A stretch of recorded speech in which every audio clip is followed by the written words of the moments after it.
కాలేజీలో జాయిన్ అయిన తర్వాత మాకు అప్పజోడు వెంకట సుబ్బయ్య గారు, రమణయ్య గారు, తర్వాత శ్రీరామరాజు గారు ఎకనామిక్స్, గోపీనాథరావు గారు కెమిస్ట్రీ, కెమిస్ట్రీ గారు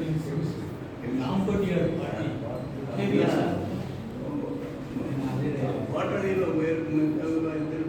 మారారు.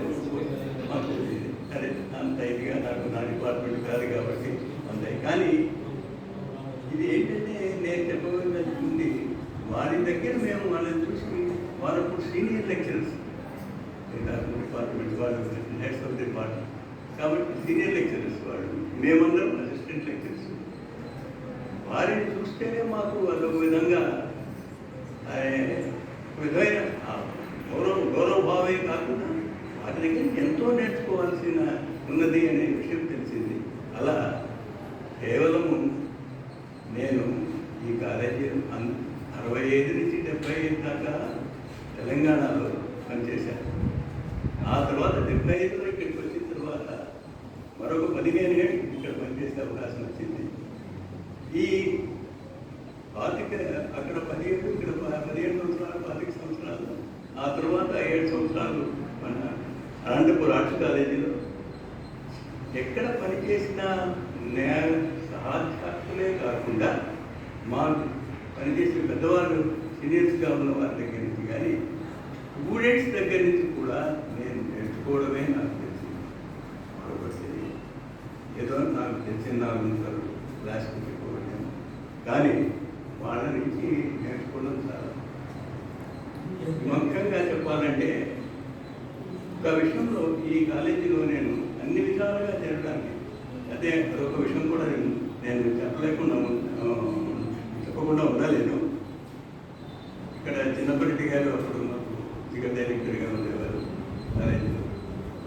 ఎంకే రామకృష్ణ గారు, ఎంకే రామకృష్ణ మా ప్రిన్సిపల్ గారు ఉన్నప్పుడు ఇక్కడ ఈ కాలేజీ ఇంతకుముందే శాస్త్రి గారు, నేను అంత తర్వాత ఎంకే రామకృష్ణ. ఈ ఎంకే రామకృష్ణ పీరియడ్లో మేము చేసి నిజంగా మాకు గోల్డెన్ పీరియడ్ లాగా మాకు అనిపిస్తుంది. అక్కడ పనిచేసి మాకు ఏదో చాలా విషయాలు అందరి దగ్గర నేర్చుకున్నాను. నాకు తెలిసిన తర్వాత అనంతపూర్ ఆర్ట్స్ కాలేజీలో నుంచి 96లో నాకు ప్రమోషన్ మీద గుర్తుగా డిగ్రీ కాలేజ్ ప్రిన్సిపల్గా చేశారు. అక్కడ 4 సంవత్సరాలు పనిచేసిన తర్వాత 2001లో జాయింట్ డైరెక్టర్గా నన్ను వరంగల్ చేశారు. కాంపోజిట్ స్టేట్ కాబట్టి వరంగల్లో జాయిన్ అవ్వమన్నారు. సరే వరంగల్ అదే ఆ joint director, regional joint director అంటారు వరంగల్. మా విద్యాసాగర్ గారు కూడా అలాగే రీజనల్ జాయింట్ డైరెక్టర్ కానీ తర్వాత జాయింట్ డైరెక్టర్ గారు ఇక్కడ కమిషన్ డైరెక్టర్ చేశారు.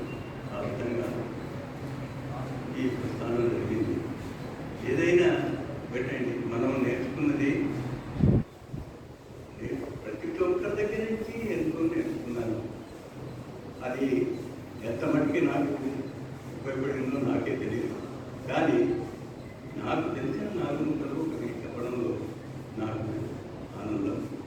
తెలిసిన 4 ముక్కలు వారి ముఖాలు వికసించేదాకా మనకి తెలిసిన విషయాన్ని వాళ్ళకి స్పష్టంగా చెప్పగలమా లేదా అదే ఆలోచించేవాడిని.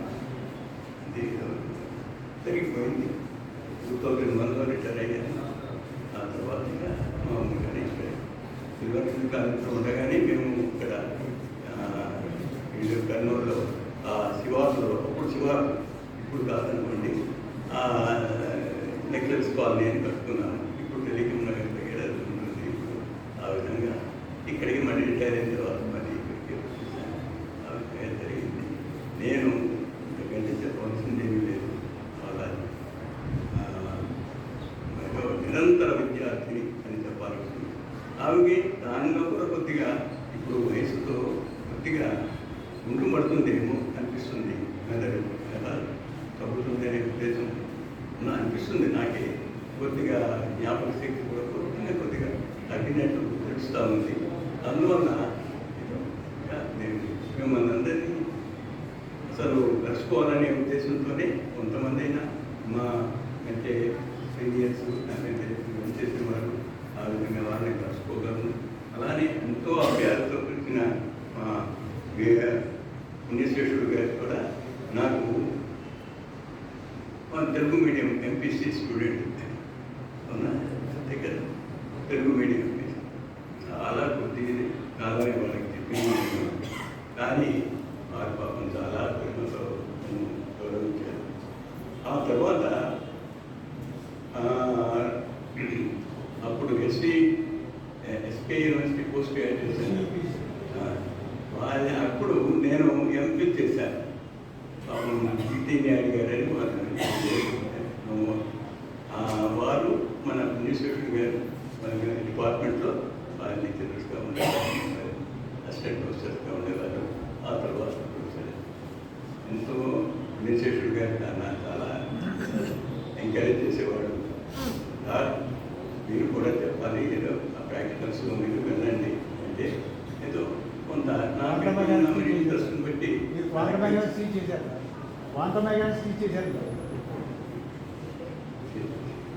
ఏదో నాకు తెలిసింది.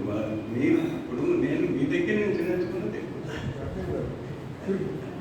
ఏదో నాకు ఆయన మనకి అప్పుడు స్పెషల్ ఆఫీసర్